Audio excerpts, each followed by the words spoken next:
पहले तो जीवन ऐसे लुटाया कि कभी फिक्र नहीं की। बहुत लोगों से पूछो, जिंदगी में तो लोगों के पास समय काटने के लिए उपाय नहीं है। लोग कहते हैं समय काट रहे हैं, कोई ताश खेल रहा है, कोई शराब पी रहा है, कोई जुआ खेल रहा है, कोई होटल में बैठा है, कोई क्लब घर में बैठा। उनसे पूछो क्या कर रहे हैं, वो कहते हैं समय काट रहे हैं।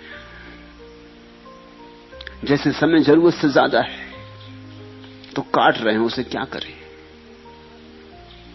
यही आदमी मौत के वक्त चीखेगा, चिल्लाएगा कि और 24 घंटे मिल जाते, एक रात और पूर्णिमा का चांद देख लेता, एक रात और कर लेता प्रेम, एक रात और रह लेता अपने परिजनों के बीच, एक बार और सूरज उग जाता, एक वसंत और देख लेता, एक बार और देखता खिलते फूल, एक बार और सुनता गीत गाते पक्षी।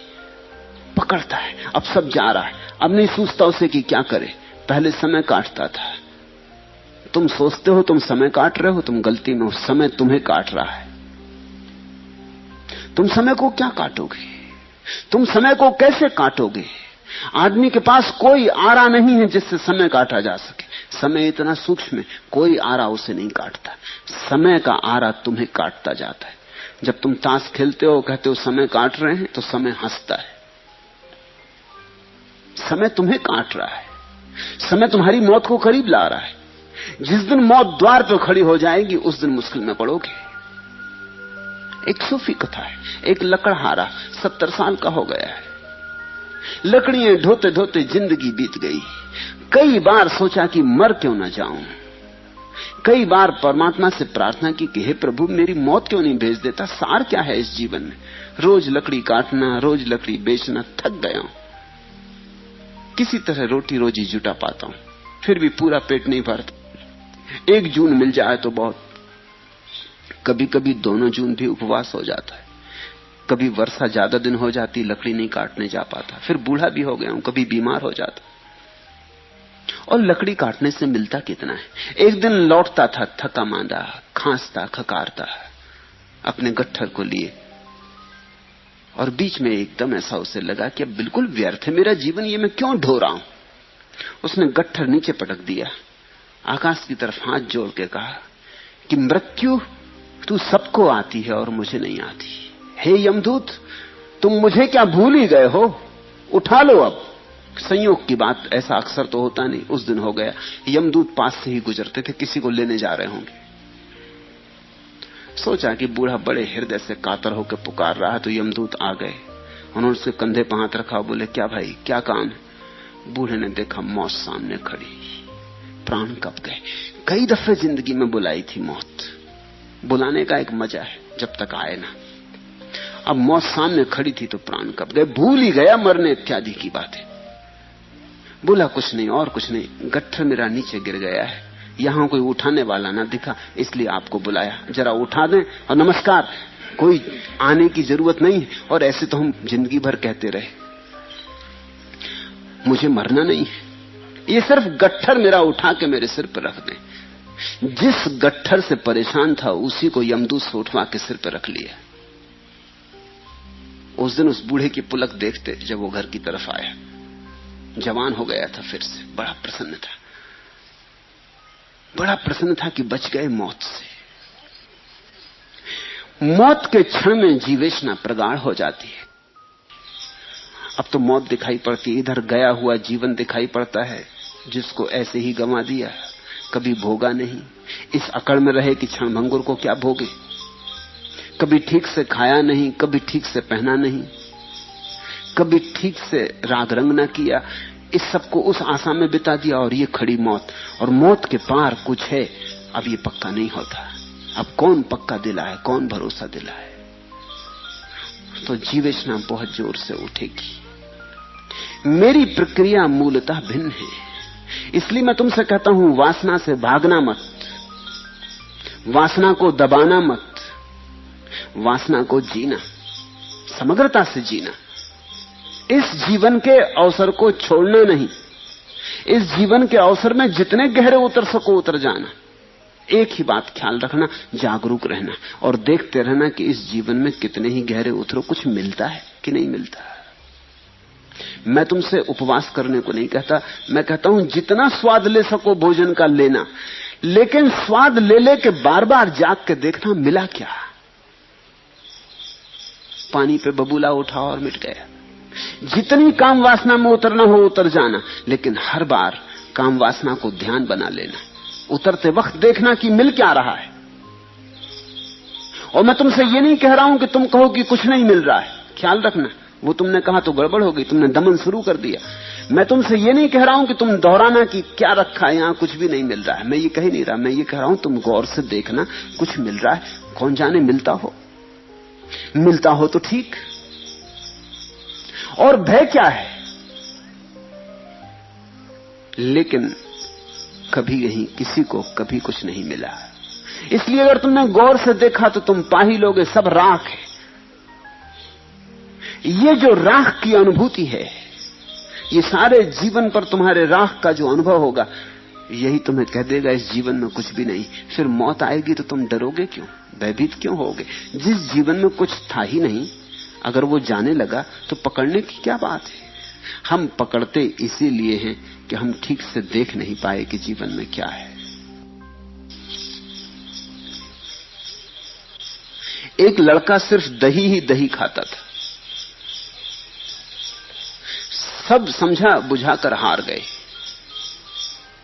साधु सन्यासियों के पास ले जाया गया, उसने एक न मानी। जितना समझाते उतना उसका दही में रस बढ़ता जाता, जो कि बिल्कुल स्वाभाविक है। करो निषेध, रस बढ़ता है। किसी को कह दो इस दरवाजे के भीतर झांक के मत देखना, फिर मुश्किल हो जाती, फिर झांक के देखना ही पड़ता। आखिर आदमी आदमी है, उत्सुकता जगती। जिस चीज को दिखाना हो लोगों को, उसको छिपाना, मगर इस ढंग से छिपाना कि लोगों को पता चल जाए कि तुम छिपा रहे हो, बस फिर लोग आ जाएंगे। तुमने देखा ना, जिस फिल्म में सब बच्चों को बुलाना उस पर लिख दो केवल वयस्कों के लिए, सब चले। छोटी उम्र के लड़के 2 आने की मूछ लगा के पहुंच जाएंगे। अगर वयस्कों के लिए है तो जाना जरूरी है, जरूर कुछ मामला है। निषेध तो वही होता है जहां कुछ हो रहा हो। विज्ञापनदाता लिख देते हैं पढ़ना मना है विज्ञापन के ऊपर, कृपा करके इसको मत पढ़िए। फिर आप बिना पढ़े आगे नहीं निकल सकते। कैसे निकलेंगे? जितना समझाया साधु सन्यासियों ने, गुरुओं ने कि दही बहुत बुरा है, उन्होंने बड़ी बड़ी आयुर्वेद से उल्लेख किए कि दही के क्या क्या नुकसान है, उतना ही उसका रस दही में बढ़ता गया। आखिर एक बूढ़े आदमी के पास उसे ले जाया गया। रहा होगा बूढ़ा कुछ मेरे जैसा। उसने क्या कहा? उसने कहा बेटा दही खाना कभी मत छोड़ना,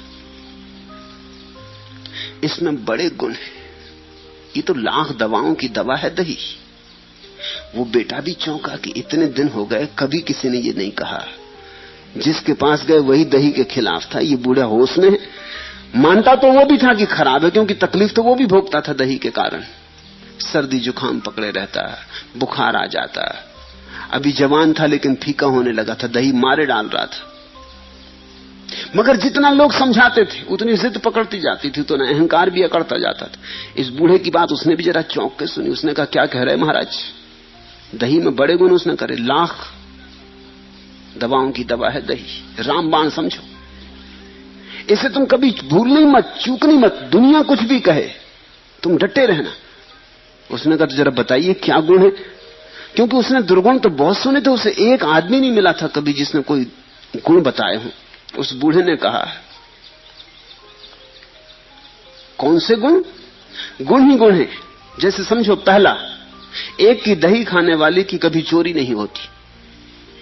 वो युवक भी चकित हुआ कि ये भी खूब गुण, दही खाने वाले की चोरी नहीं होती। 2 की दही खाने वाले की कभी पानी में डूबकर मृत्यु नहीं होती।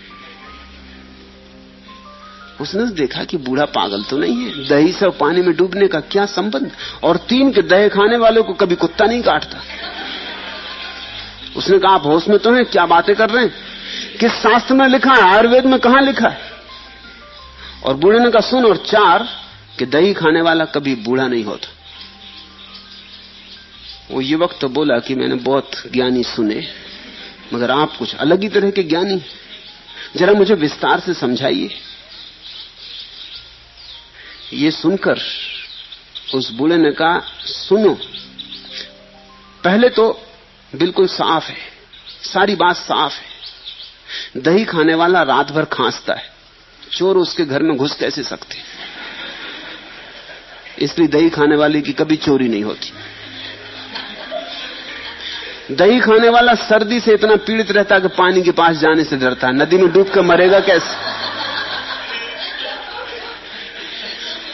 और दही खाने वाला इतना कमजोर हो जाता है कि लाठी टेक टेक के चलता, कुत्ता उसको काटेगा कैसे? और दही खाने वाला जवानी में मर जाता, बूढ़ा होगा कैसे? तू बेटा खूब दही खा। कहते हैं उसी दिन उस युवक का दही खाना छूट गया। मैं भी तुमसे यही कहता हूं, खूब दही खाओ, न तुम्हारी चोरी होगी, न कुत्ता तुम्हें काटेगा, न पानी में डूब के मरोगे, न तुम बूढ़े होगे।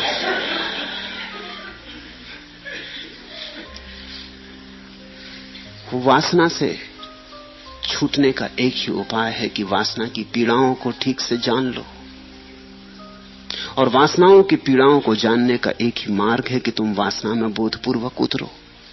इसलिए मैं तुमसे कहता हूं, वासना से लड़ो मत, भागो मत, जागो। जिस दिन वासना की व्यर्थता साफ हो जाएगी, उस दिन ये सारा जीवन व्यर्थ हो गया। फिर मौत द्वार पर आएगी तो तुम मौत को धन्यवाद दे सकोगे। शिकायत क्या है? मौत तुम्हें मुक्त कर रही उस सब उपद्रव से जो चल रहा था। मौत तुमसे छीन ही नहीं रही कुछ, क्योंकि तुम्हारे हाथ में कुछ था ही नहीं। तब तुम मौत का आलिंगन करोगे, अभिनंदन करोगे। और जो व्यक्ति मृत्यु का अभिनंदन करने में समर्थ हो गया, मौत उसके लिए मोक्ष का द्वार बन जाती है। और जब तक संसार की खोज पूरी न हो जाए, ईश्वर की खोज कैसे शुरू हो? तुम्हारे महात्मा तुम्हारी संसार की खोज पूरी नहीं होने देते, वो तुम्हें अटका रखते। वो तुम्हें अपने ही जीवन में, अपने जीवन के अनुभव में उतरने नहीं देते। वो तुम्हें कच्चा ही वृक्ष से तोड़ लेते हैं, तुम पक नहीं पाते। ईश्वर की खोज तो तभी हो सकती है जब संसार बिल्कुल व्यर्थ है, आत्यंतिक रूप से व्यर्थ है, ऐसा बोध गहन हो जाए। जब तुम जान लो कि संसार में कुछ भी नहीं, तभी तो तुम किसी और संसार की खोज पर निकलोगे। जब तक तुम्हारा मन यहां अटका है, जब तक तुम्हें लगता है शायद कुछ हो ही, अभी मैंने पूरा खोजा कहां, अभी मैंने पूरा देखा कहां, अभी बहुत काने कोने अभी अनखोजे रह गए हैं, अभी बहुत सी गलियां अपरिचित रह गई हैं, तो तुम ईश्वर को खोजोगे कैसे? ईश्वर के खोज का मौलिक अर्थ इतना ही होता है कि संसार की व्यर्थता प्रमाणित हो गई, अपने ही अनुभव से प्रमाणित हो गई। फिर तुम उसे ईश्वर नाम दे सकते हो, या मोक्ष, या निर्वाण, या सत्य, जो भी तुम नाम देना चाहो। लेकिन उसके पहले खोज शुरू नहीं होती। संसार में ईश्वर के खोजी इतने कम इसलिए हैं कि ईश्वर के नाम पर बहुत धोखाधड़ी, और ईश्वर के नाम पर कच्चे लोगों को धर्म की दिशा में निष्णात किया जाता है। ईश्वर के नाम पर लोगों का लोभ उकसाया जाता है।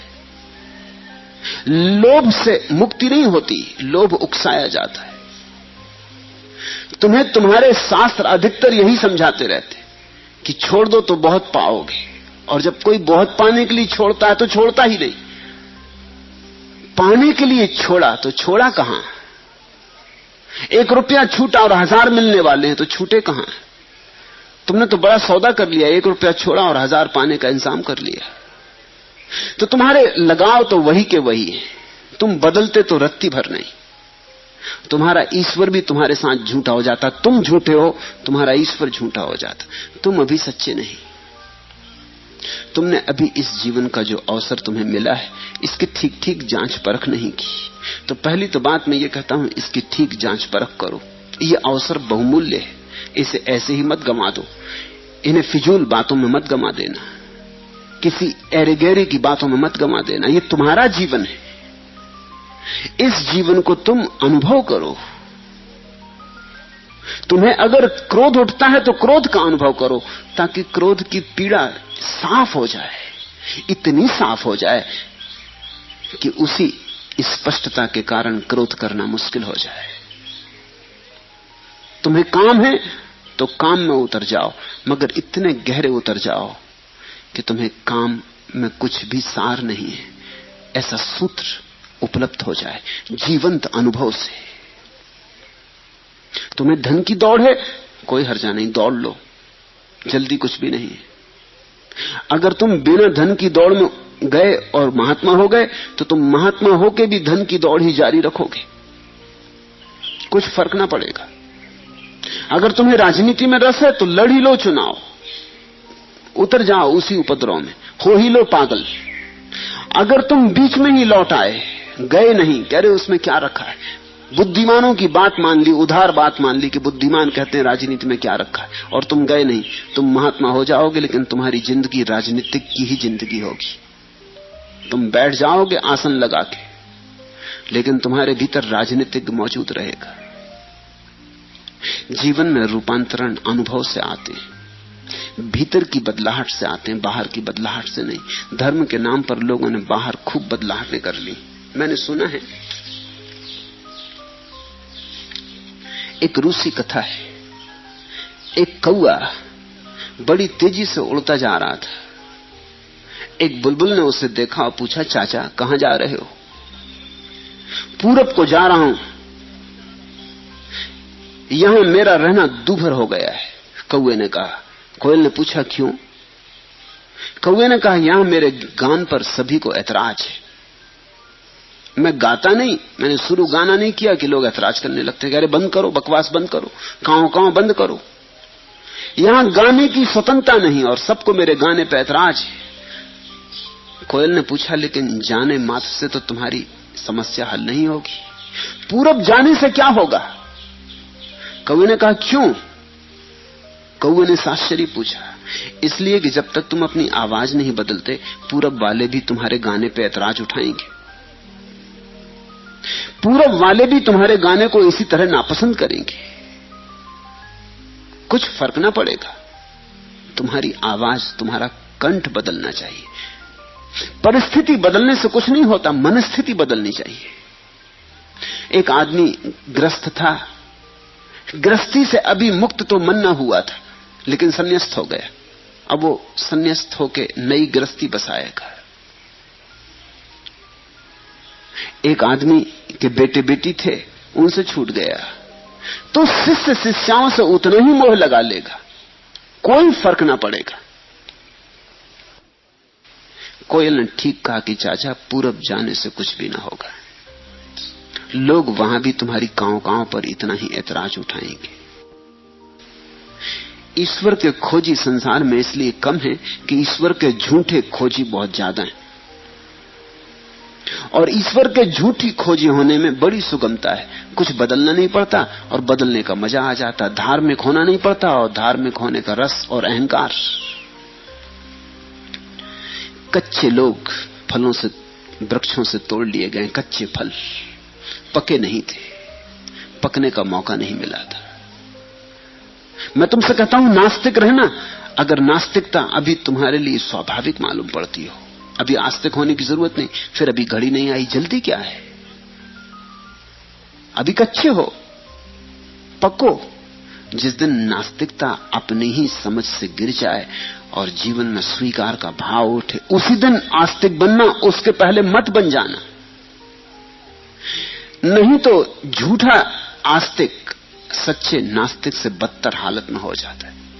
सच्चा नास्तिक कम से कम नास्तिक तो है, सच्चा तो है, कम से कम जो भी उसके भीतर है वही उसके बाहर तो है।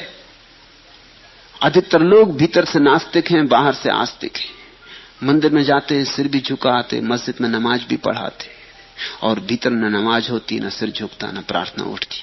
भीतर तो वो जानते हैं कहां रखा परमात्मा इत्यादि, मगर ठीक है, औपचारिक है, कर लेने से लाभ रहता, लोग देख लेते हैं, धार्मिक है, दुकान अच्छी चलती, लड़की की शादी करनी, बेटे को नौकरी लगवानी।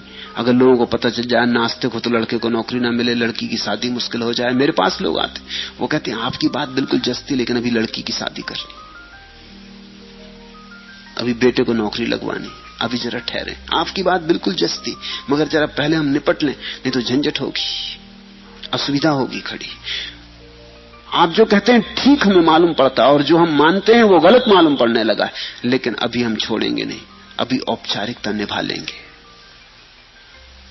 ऐसे लोग औपचारिक रूप से धार्मिक है, दिखावे के लिए धार्मिक है। ये एक तरह की सामाजिकता है, इसका कोई धर्म से संबंध नहीं। फिर ईश्वर की खोज पर कठिनाइयां हैं, सुगम नहीं है बात, पहाड़ की चढ़ाई है, घाटियों में उतरने जैसा नहीं है। जैसे एक पत्थर को लुढ़का दो चोटी पर से तो फिर कुछ और नहीं करना पड़ता, एक दफा लुढ़का दिया तो खुद ही लुढ़कता हुआ घाटी तक पहुंच जाता है। लेकिन पत्थर को पहाड़ पर चढ़ाना हो तो लुढ़काने से काम नहीं चलता, खींचना पड़ता है, थक जाओगे, पसीने पसीने हो जाओगे। जटिल है, दुरूह है, दुर्गम है, खतरनाक है, और जैसे जैसे ऊंचाई बढ़ेगी वैसे वैसे मुश्किल होता जाएगा, उतना ही बोझ कठिन होता जाएगा। आखिरी ऊंचाई पर पहुंचने वाले को बड़ा दुस्साहस चाहिए। ईश्वर की खोज कायरों का काम नहीं, और अक्सर कायर ईश्वरवादी, इसलिए ईश्वर की खोज नहीं हो पा रही। ईश्वर की खोज दुस्साहसी का काम है। ख्याल रखना, साहसी भी नहीं कह रहा हूं, दुस्साहसी, क्योंकि बहुत कुछ गंवाना पड़ेगा, पाने के लिए गंवाना पड़ता है, बहुत कुछ दांव पे लगाना पड़ेगा। यह सुविधा और सरलता से नहीं हो जाएगा। पूरा जीवन जुआड़ी की तरह लगाने की जिनकी हिम्मत होती है वे ही। और अड़चन यह है कि मार्ग कठिन और मंजिल का पक्का नहीं कि कहां होगी, होगी कि नहीं होगी, पूरब होगी कि पश्चिम होगी, पता नहीं कौन ठीक कहता, बुद्ध ठीक कहते कि महावीर ठीक कहते कि कृष्ण की क्राइस्ट। हजार विकल्प हैं और मंजिल बहुत दूर है, कुहासे में छिपी है, और रास्ता बड़ा दुर्गम है। 4 कदम तक दिखाई पड़ता है, फिर रास्ता अंधेरे में दबा है। इसलिए जो लोग जीवन की व्यर्थता को पूरी तरह समझ गए हैं और जो जानते हैं कि चाहे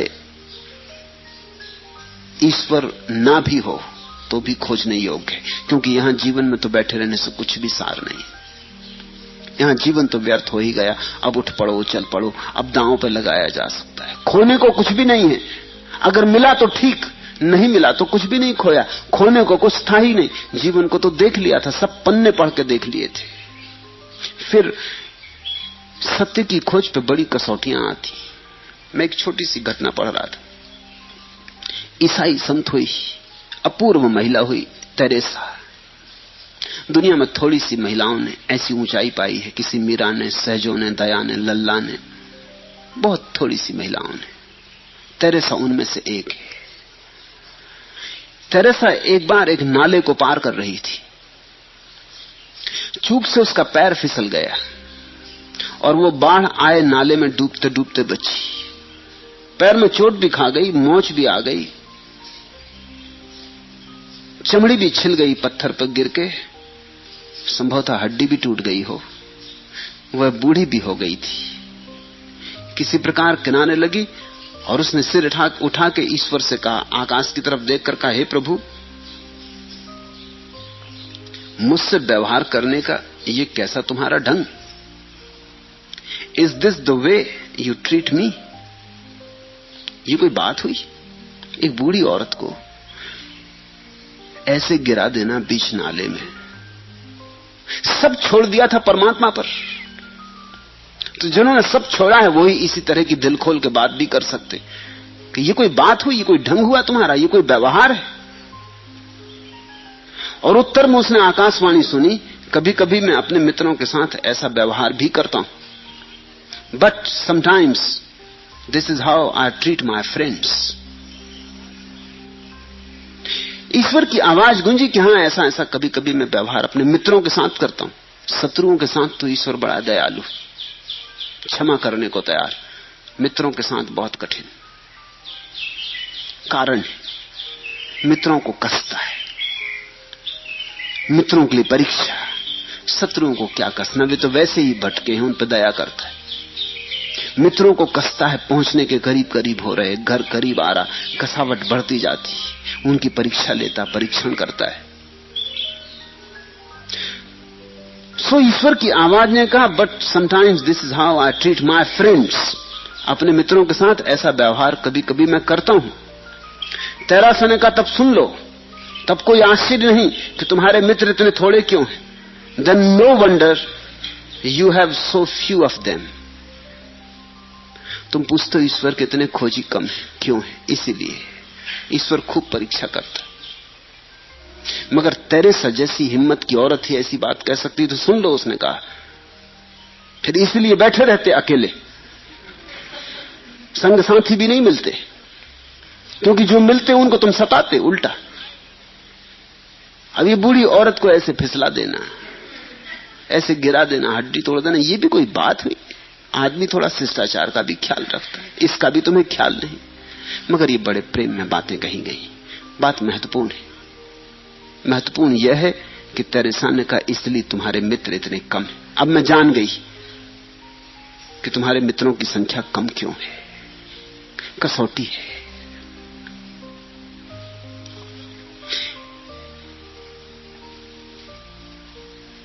हजार में एक भी ईश्वर का खोजी हो जाए तो बहुत, लाख में एक पहुंच जाए तो बहुत, हजार में एक आध खोज पर निकलता है, लाख में एक आध पहुंचता है। तुम हजारों में से एक बनो, चुनौती स्वीकार करो। तुम लाख में से एक बनो,